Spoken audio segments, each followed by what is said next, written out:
علم کے بارے میں سوال ہوگا، تو نے علم تو سیکھا تھا، تو نے تو سیکھا تھا کہ اللہ کی عبادت کرنی چاہیے، اللہ کے سامنے سجدہ کرنا چاہیے، ذرا یہ بتاؤ تیری یہ پیشانیاں اللہ کے علاوہ کہاں کہاں جھکی ہیں، ذرا یہ بتاؤ۔ تو نے تو یہ پڑھا تھا کہ اللہ دینے والا ہے، اللہ کائنات کا مالک ہے، تو نے تو یہ پڑھا تھا، ذرا یہ بتاؤ کہ اللہ کے علاوہ تو نے کسے کسے دینے والا سمجھ رکھا تھا، ذرا یہ بتاؤ۔ تو نے تو یہ پڑھا تھا کہ طواف صرف خانہ کعبہ کا ہوتا ہے، اس کے علاوہ کسی گھر کا طواف نہیں ہوتا، ذرا یہ بتاؤ کہ تو نے اس کے علاوہ بھی کس کس گھر کا اور کس کس جگہ کا طواف کیا ہے۔ اللہ تعالیٰ پوچھے گا کہ تو نے پڑھا تھا کہ اسلام کے بنیادی ارکان 5 ہیں،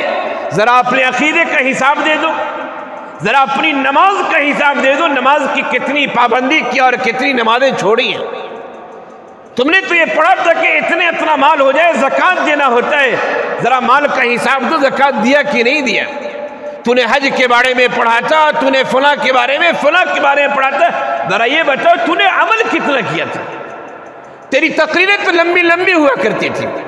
جمعے کے دن مسجد کے محراب اور ممبر پہ بیٹھ کے تیری تقریریں تربیت کے بارے میں، تیری تقریریں اخلاق حسنہ کے بارے میں، تیری تقریریں اعمال صالحہ کو اختیار کرنے کے بارے میں، منکرات سے رکنے کے بارے میں، تیری تقریریں لمبی لمبی ہوا کرتی تھی، ذرا تو حساب دے دے کہ تو نے تیرے اندر کتنا اخلاق حسنہ تھا، تو نے کتنی پابندی کی تھی نماز کی، تیری کیسی تربیت تھی، تیرے اندر کیسا اخلاق تھا۔ تو نے تقریریں تو کی،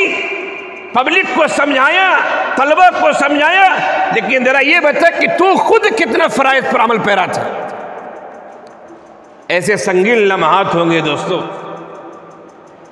ایسے سنگین لمحات ہوں گے کہ ہمارے اعمال ہی کام دیں گے، کوئی کام دینے والا نہیں۔ یوم یفر المرء، آدمی بھاگے گا، شوہر ادھر بھاگ رہا ہے، بیوی ادھر بھاگ رہی ہے، استاد ادھر بھاگ رہے ہیں، شاگرد ادھر بھاگ رہے ہیں، نفسا نفسی کا عالم ہوگا،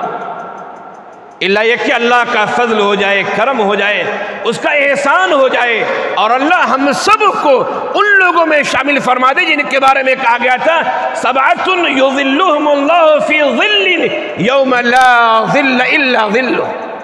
7 قسم کے لوگ خاص سائے میں ہوں گے جس دن اللہ کے عرش کے سائے کے علاوہ کوئی سائے نہیں ہوگا۔ اللہ ہم سب کو ان افراد میں شامل فرما لے۔